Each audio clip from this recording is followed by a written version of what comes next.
There's another push in Washington to crack down on politicians trading stocks. Almost 10 years ago, the Stock Act was passed, which requires lawmakers and their spouses to disclose when they trade stocks. Now, legislators on both sides of the aisle are trying to ban lawmakers from trading individual stocks altogether.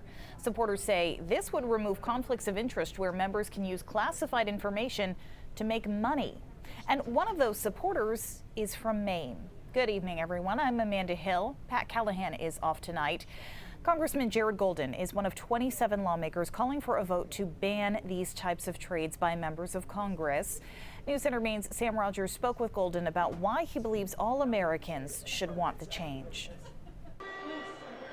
Insider trading is defined as an individual trading stocks with insider or confidential knowledge that the public does not have access to. You could go to jail, you could be fined tremendously, you can lose your job.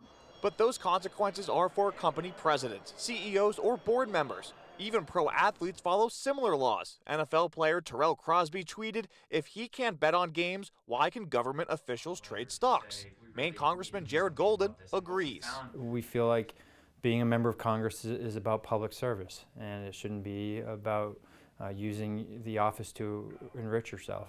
Golden and 26 members of the U.S. House of Representatives are writing to House leadership this week, calling for a vote on legislation that would prohibit members of Congress from owning or trading stocks. They should have to be in a blind trust, where you don't have the ability to use the information that you are given as a member of Congress in order to make those investments. Bert Smolik is a professor of finance at the University of Southern Maine. He says politicians taking advantage of insider knowledge has other consequences.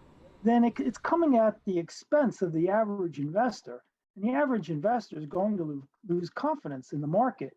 Congressman Golden says lawmakers breaking these rules are abusing their powers of office. The easiest way to prevent this abuse from happening in the first place would be able to say it can't happen. So these lawmakers request a vote on a new bill that ties up any loopholes from the Stock Act of 2012.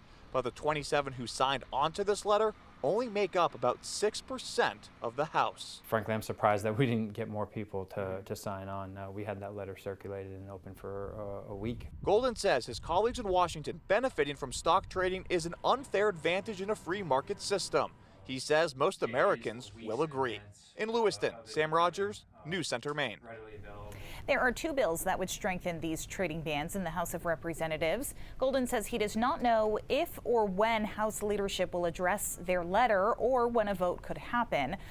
Although she didn't sign on to the letter, Congresswoman Shelley Pingree also supports legislation to ban members of Congress from trading stock, specifically the Trust Act.